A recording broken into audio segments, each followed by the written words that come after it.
Hello, Jimmy Singh. Thank you so much, Rizwan Bhai, for inviting me to your lovely show. And Adab, Namaste, or Sat Sri Akal to all our audience watching our show all over Canada. And I'm so excited to share my journey and जो भी मैंने गलतियाँ की हैं, और if somebody wants to come into real estate, which is very rewarding career, तो मैं सब कुछ शेयर करना चाहता हूँ. Sir no holding back. Yes sir, इसीलिए तो आपको हमने मधु किया कि लोग चाहते हैं कि रियल एस्टेट हाई फ्लाई पे जा रही है. रियल एस्टेट में बहुत सारे मौके हैं. रियल एस्टेट में इस वक्त जो है वो कभी बायर मार्केट है और कभी सेलर मार्केट है और कभी इस वक्त कंपेटिटिव मार्केट है. इसमें इन्वेस्टमेंट भी की जा सकती है और हम सब साउथ एशियन का ख्याल यही होता है कि घर हमेशा हमारा होना चाहिए. ज़मीन, जायदाद, उसके साथ मकान, और ये एक बुनियादी हक है किसी भी इंसान का कि उसके पास रहने के लिए छत हो. तो आज हम इस हवाले से बात करते हैं कि एज अ रियल्टर आप बहुत सारे लोगों के इनफैक्ट काम आते हैं. आप दूसरों को छत मुहैया करते हैं, आप उनके लिए मौके पैदा करते हैं ताकि वो अपने घर में सुकून और आराम से रह सकें. और उसके साथ साथ आप उन लोगों के लिए मौके पैदा करते हैं जो शायद इन्वेस्टमेंट के लिहाज से देख रहे हों. इन्वेस्टमेंट शायद रियल एस्टेट में या इंडस्ट्रियल में, कमर्शियल में, ताकि वो अपना कारोबार आगे बढ़ सके. तो आज का मेरा पहला ये आपसे सवाल ये है कि ये रियल एस्टेट की जो दुनिया है, इसको हम एज अ प्रोफेशनल मानेंगे या एज अ बिज़नेस मानते हैं? ठीक है, thank you so much Rizwan भाई. जब आपने मेरे को कल इनविटेशन दिया कि let's discuss on this topic, I was excited. At the same time I was kind of nervous कि मैं क्या मतलब अपने ऑडियंस से शेयर कर सकता हूँ. So I put some of the thoughts in my diary कि चलो जो भी मैं सोचता हूँ कि किसी की मदद हो सकती है, I would love to share it. But before I do it, I just like to share, मैं आपसे एक शेर है, जी. अगर आप इजाज़त दें तो मैं आपसे पढ़ना चाहता हूँ. तो इट सेज, जब टूटने लगे हौसला तो ये याद रखना, जब टूटने लगे हौसला तो ये याद रखना, बिना मेहनत हौसले के हासिल तक तो ताज नहीं होते, ढूंढ लेना अंधेरों में मंजिल अपनी दोस्तों, क्योंकि जुगनू कभी रोशनी के मोहताज नहीं होते. वाह वाह वाह वाह, जुगनू कभी रोशनी के मोहताज नहीं होते. क्या बात है, अपनी दुनिया खुद पैदा कर. हाँ जी. सो द रीज़न इज़ कि जो रियल एस्टेट करियर है, हम सब we have a free will and we have fate. कई चीज़ें ज़िंदगी में हम चेंज नहीं कर सकते. जैसे हम किस घर में पैदा हुए, हमारे माँ बाप कौन है, किस कंट्री में पैदा हुए, वो हमारे कंट्रोल के बियॉन्ड है. But then we have free will. और since we live in Canada, यहाँ तो अबंडेंस ऑफ अपॉर्चुनिटी है. So as a realtor I believe कि जो रियल एस्टेट करियर है, it's a very rewarding, very lucrative career, and as they say in sales, sky is the limit. तो शुरू से मतलब मैं ज़िंदगी में स्कूल में भी जैसे स्पोर्ट्स करता था. I used to play lawn tennis. The reason is कि जो इंडिविजुअल स्पोर्ट्स होती हैं उसमें आप किसी को ब्लेम नहीं कर सकते अपने सक्सेस और फेलियर के लिए. सेम थिंग जो रियल स्टेट है, over last 17 years I have seen कि बहुत बड़े चेंजेस आ रहे हैं. The cost of doing business is very expensive every year. तो आज की डेट में कई बंदे स्टार्ट करते हैं एज अ टीम, किसी टीम के साथ, they work up way up. तो उससे क्या होता है कि आपकी कॉस्ट भी बची रहती है, प्लस आप वो गलती करने से बच जाते हैं जिससे आपका लाइसेंस भी जा सकता है. Right. So as far as the real estate goes, सबसे पहली बात ये हमें ज़हन में रखनी चाहिए कि yes, you can be your own boss, but at the same time इसके कुछ पिटफॉल भी हैं. जैसे आज बार स्नो पड़ रही है तो बंदा कहेगा यार रजाई गर्म हैगी, या बैठे रहने हैं चाय पी के, मौसम खराब है. राइट. कोई आपको पूछने वाला नहीं है. ठीक है. अगर आप कॉर्पोरेट जॉब करते हैं, 9 to 5 जॉब करते हैं, you will be reporting to your boss. And boss doesn't care बारिश है, बरसात है, तूफान है, he want you to be at the office. So सबसे बड़ा रीज़न जो एजेंट्स का फेलियर है वो ये है अकाउंटेबिलिटी. मेरे हिसाब से कोई भी एजेंट आता है, the bar to enter real estate is kind of low मेरे हिसाब से. ठीक है. अगर आपने लेट्स से ब्रेन सर्जन बनना है, आप बताएं कितने साल की आपको तालीम हासिल करनी पड़ती है? आफ्टर ग्रेजुएशन मेरा ख्याल है 5 years मेडिकल, फिर 2 साल हाउस जॉब और फिर 4 साल, सो ऑलमोस्ट 10 years। करेक्ट। अगर आपने MBA करनी हो, सेम थिंग, आप पहले अपना बेसिक बैचलर्स करेंगे, फिर उसके बाद आप एक्सपीरियंस लेंगे किसी फर्म में, बैंक में, अकाउंटिंग फर्म में, तब आप आगे अपना you have to pay your dues. Correct. जैसे कहते हैं कि you have to earn your stripes. या सो ऐसे ही अगर हम इसको एज अ हॉबी लेके चलेंगे, यू विल फेल मिजरेबली।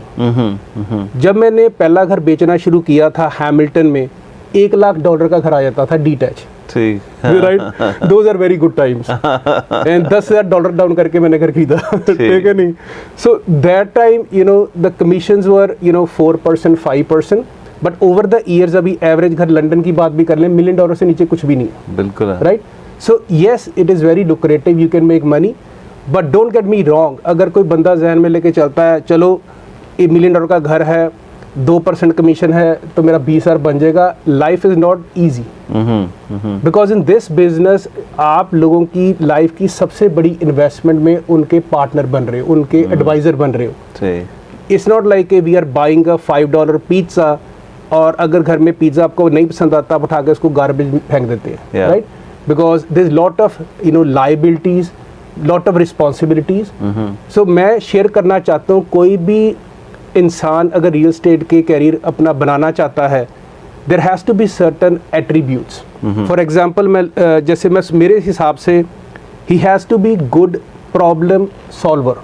सही। उसके अलावा he has to be self motivated. जैसे मैंने पहले बात किया कि आपको सुबह को उठाने वाला नहीं है। सही। आपकी मर्जी है, आप ऑफिस जाएं, पूरा दिन चाय पी के अखबार पढ़ते रहे इंटरनेट पे, घर आके कह दे बहुत काम किया।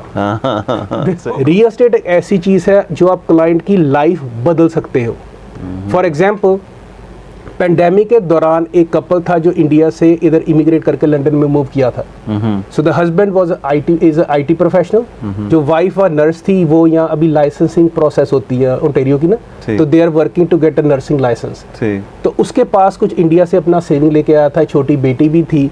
सो they met me at a coffee shop Tim Hortons कोने में, कि हमने आपका चैनल रियल एस्टेट एज जो आपके साथ हमने शुरू किया था, real estate edge with Jimmy Singh देखते थे। तो कहते सर हमने घर खरीदना है पर महंगाई बहुत है, कैसे शुरू करें? So then I set them down, I told them real estate is a long term commitment. It's not कि हम सुबह स्टॉक पे $500 लगाते हैं, शाम को 50 का प्रॉफिट हो जाएगा। सही। Because it has to be commitment for long time, क्योंकि उसमें कैरिंग कॉस्ट होता है। अगर आप घर खरीदते हो, उसमें बाद बेचना भी चाहोगे तो उसमें लैंड ट्रांसफ़र टैक्स होगा, रियल एस्टेट फ़ी होगा, लॉयर का फ़ी होगा। But they listened to me. At the same week, I met another couple, new couple. They were living in an apartment building. किसी दोस्त ने मेरा नंबर दिया था, तो उनको भी मैंने सेम मशवरा दिया कि आप अपना घर लो, क्योंकि कनाडा में number 1 wealth creator is your primary residence. And in last 2 years people figure out कि जिसके पास घर था वो स्टेप अप कर गया, जिसके पास नहीं घर था इट जस्ट स्काई रॉकेट।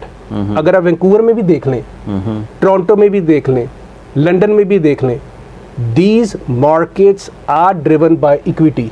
मकसद कि जिस बंदे के पास पहले घर में पैसा पड़ा है, वो उसको पुल अप करके कॉन्डो से टाउन हाउस से डीटैच से बड़ा डीटैच ले सकता है। पर अगर कोई इंसान कहे कि मैं अपना पाकिस्तान इंडिया से इधर आया हूँ और मेरे पास 5 लाख एकदम इकट्ठा हो जाएगा, it's very hard to break into it. Right. So वो एक कपल ने मेरी बात सुन के, I took them to a bank, उन्होंने आई थिंक 5% डाउन पे पहला प्रॉपर्टी लिया। ठीक है। एंड वो प्रॉपर्टी मेरे ख्याल टाउन हाउस उनका जो था 4.5 लाख के आसपास था। विद इन 2 years उनका जो घर है 7.5 लाख का हो गया।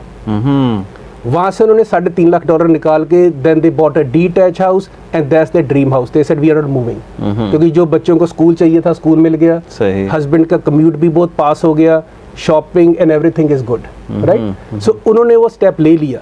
एट द सेम टाइम जो दूसरा कपल था, they were kind of not sure about situation, क्योंकि हम मीडिया में कई बार सुनते हैं मार्केट क्रैश होगा। पिछले आपको भी कितना साल हो गए लंदन में रहते हुए, राइट? सो मैं उनको कह रहा था कि let's not listen to negative media news, क्योंकि अगर मैंने अपना घर रहने के लिए लेना है, अगर मैं किराया $2,000 अपार्टमेंट में दे रहा हूँ, 200-300 ज़्यादा डाल के अगर घर मिलता है, but I am not selling my house, so there might be paper loss कि मार्केट में आपको पता लगे, आपका रियल्टर कहे 2 साल बाद सर मार्केट 10% नीचे आ गई है, विच इट कैन कम।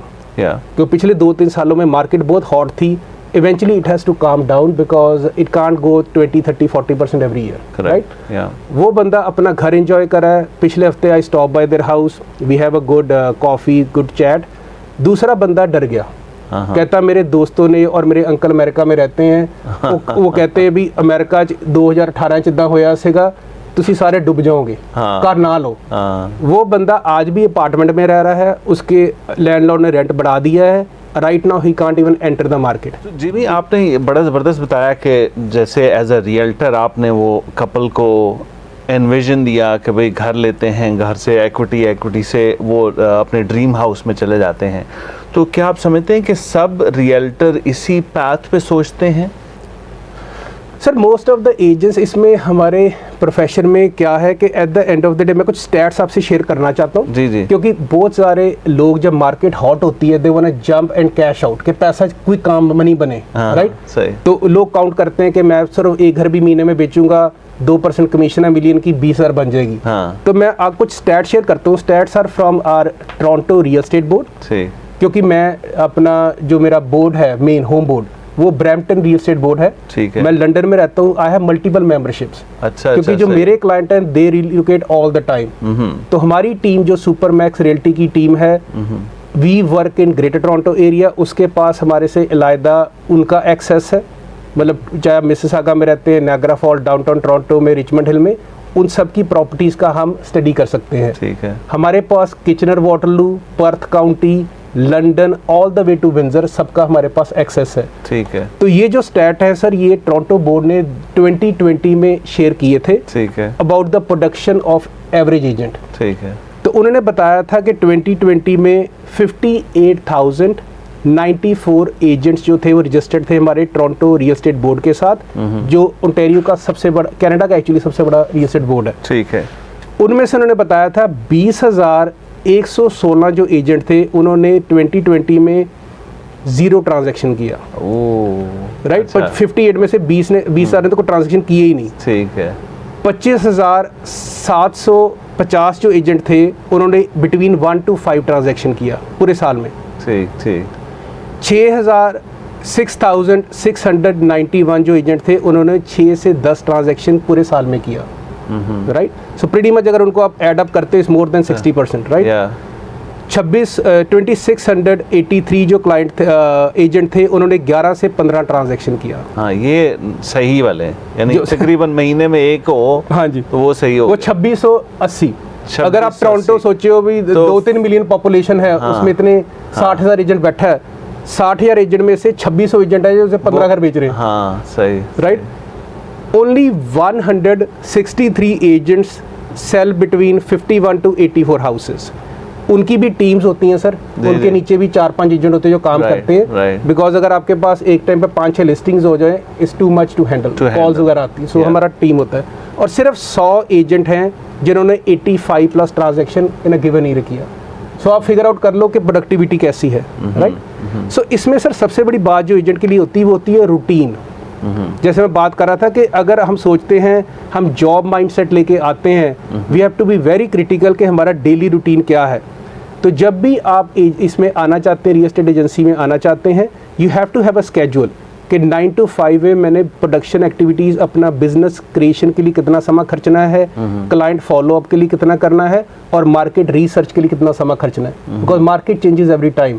तो आपके टिप्स पता होने चाहिए, स्टैट्स, कि अपना लंदन में एवरेज हाउस इस नेबरहुड में कितने का बिकता है, टाउन हाउस कितने का बिकता है, डेज ऑन द मार्केट कितने हैं, लिस्टिंग टू सेलिंग रेशियो कैसी है. ये चीज़ें आपके टिप्स पे होनी चाहिए.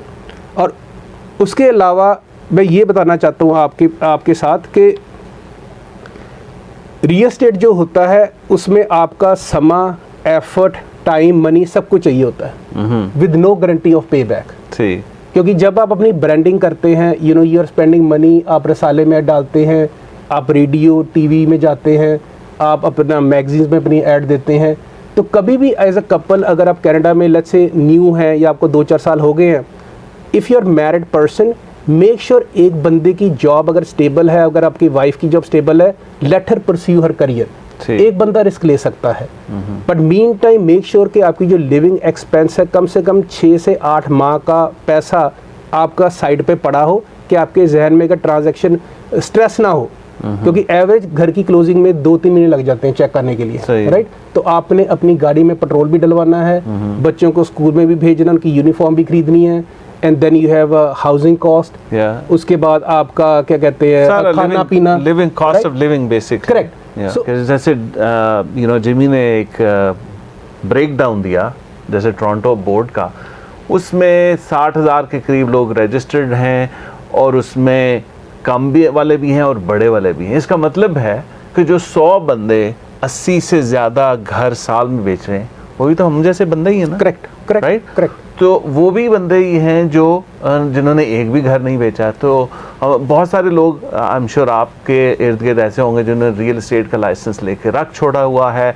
What ever their reasons are, they are not active. I believe आप उनमें से नहीं हैं, आप रियल एस्टेट की दुनिया में वाकई आना चाहते हैं। और जिमी ने बड़े यू नो कैटेगोरिकली ये बताया कि people skills, you know financial understanding, commitment, फिर फोन स्किल्स, और उसके साथ साथ यू नो रिजेक्शन का, सेल्स की दुनिया में रिजेक्शन का बहुत नाम है।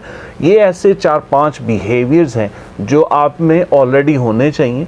फिर स्किल बंदा हर तरह से सीख लेता है, आप सेलिंग स्किल सीख लेते हैं, आप बात करना की स्किल सीख सकते हैं, आप मार्केट के एनालिसिस को सीख सकते हैं, आप सर्टन लॉस को सीख सकते हैं। लेकिन जो बिहेवियर है ना हार्ड वर्किंग का, वो आप लेके आएंगे। बिहेवियर है how to deal with the rejection and knowing yourself why you doing what you do, that you bring it with them, और ये फिर आपको आगे लेके मदद करेगा। लेकिन जो सबसे जो मैं अभी जिमी से सीखा हूँ वो ये है कि ये प्रोफेशन नहीं है, ये जॉब नहीं है। आप किसी भी ब्रोकरेज के साथ अटैच हो जाएं तो ये जॉब नहीं है, ये actually business with in business है। इसको हम कहते हैं इंट्राप्रेन्योर। एक तो एंटरप्रेन्योर होता है जो एक नई तख्लीक करता है, नई आइडिया लेके आता है, एक होता है बिजनेसमैन जो एक किसी और की प्रोडक्ट बेचता है, एक कहते हैं इंट्राप्रेन्योर। इंट्राप्रेन्योर उसको कहते हैं जो बिजनेस में जॉब करते हुए बिजनेस करता है। सो रियलिटर वर्क्स दैट वे, और आपको हर रोज़ अपना बिजनेस को दोबारा से देखना होता है। शायद आपने कल सेल की या नहीं की, लेकिन आपको आज की है कि आज मैं क्या सेल करूँगा, आज सेलिंग एक्टिविटीज़ क्या करूँगा, कैसे बिजनेस को आगे बढ़ाऊँगा। So does like really rewarding but challenging. लेकिन आगे चल के जैसे आपके यू नो मैं समझता हूँ कि अगर 15 से 20 घर आपने बेच लिए in a year, that's a good start. जैसे अभी हमारी ब्रोकरेज है 2019 में, sir I took the step to open my own brokerage. Initially मैं और मेरे wife we are both realtors, and मेरे को 17 साल के तकरीबन काम करते हो गए हैं। So obviously to evolve to the next level and share my expertise, I am very passionate on teaching others how to succeed. कि ऊपर वाले ने माँ बाप की दुआ से आज मैं इस मुकाम पे पहुँचा हूँ कि मेरे को मतलब जितना मेरे को चाहिए ऊपर वाला दे रहा। ज़बरदस्त। मेरे में कोई हसरत नहीं, कोई इंसान हमेशा और देखता रहता है, right. There has to be a drive. So मेरा और क्या है कि मैं I duplicate more successful people, I want to share, क्योंकि at the end of the day COVID ने बताया कि हाउ फिकल लाइफ इज। एक सेकंड में हम मतलब इधर से जा सकते हैं, वी कैन डाई, राइट। तो आप अपनी लेगेसी कैसे छोड़ते हैं, इट इज़ वेरी क्रिटिकल। और उसके अलावा मैं ये बताना चाहूँगा कि as a new agent don't lose the hope. कई एजेंट आप देखोगे वो भी आपके साथ शुरू करते हैं, they are selling houses left and right in the middle. उसका रीज़न ये भी हो सकता है कि उनका स्फीयर ऑफ इन्फ्लुएंस या नेटवर्किंग बहुत स्ट्रांग हो। Maybe back home Pakistan से आए हैं, मे बी जिस सिटी से आए हैं, इस्लामाबाद से, लाहौर से आए हैं, उनके जानने वाले रिश्तेदार उनको बहुत सपोर्ट दे रहे हों, उनके दोस्त बहुत सपोर्ट करें। Don't get discourage. Initially you have to work hard to build your client base. एक बारी वो डाटाबेस 5-10 सालों में बन जाता है, देन उनको अच्छी कस्टमर सर्विस देते हो, देन इट पिक्स मोमेंटम। आज की डेट में I am at a stage के जितने मेरे लाइफ के खर्चे हैं मेरे पुराने क्लाइंट ही कॉल करते हैं। So I don't have to go fishing, I just अपने आप को मैं किसान सोचता हूँ। मैं बीज डालूंगा, उनकी केयर करूँगा, उनको नर्चर करूँगा, वो मेरी केयर करेंगे। So I don't have to, you know, seek new clients, but I do get new clients. Either you can be a hunter or you can be a farmer. सही, mindset is yours. Yeah, right? Yeah. ज़बरदस्त। तो देखते रहिए London living with Rizwan Rashid. हम हैं Jimmy Singh, broker of record.